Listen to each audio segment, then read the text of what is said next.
Hello everyone, I'm Sia. Today I will show you how to use K518 Pro to program 2014 Hyundai new Santa Fe smart key. Now we plug in the OBD. First we choose to generate smart key.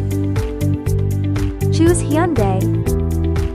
Find new Santa Fe. Select the menu for it 46 type to 2013 to 2018. Put the key of Lonsdor into the card slot. Click Generation.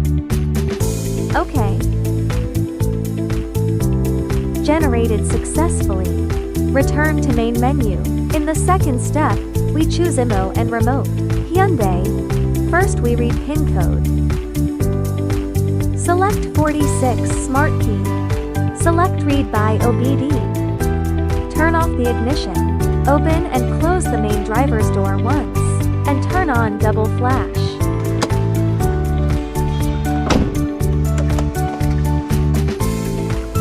OK.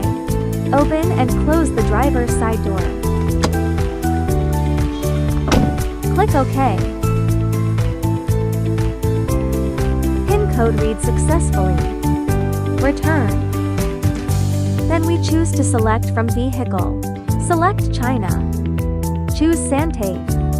Select MDC menus after 2012. Select Program Smart Key. Select Smart Key. All keys need to be programmed. Click OK. Press the Start button.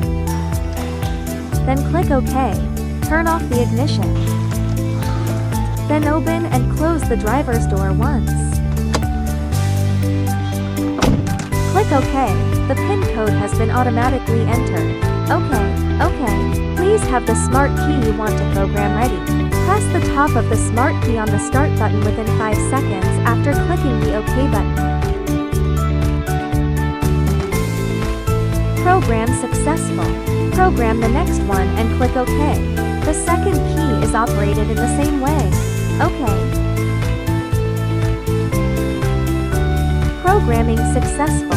No need to program the next one. Click Cancel. Number of successfully programmed smart keys 2. OK, let's try to see if the key works normally.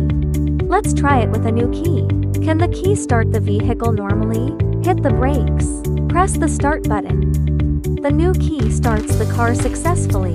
Let's try the original car keys again. Hit the brakes. Press the Start button. The original car key starts the car successfully. Let's try the remote again. New key locks car. Unlocks. The original car key locks the car and unlocks it. Program smart key successfully. Stay tuned as we continue to innovate, multiply ahead.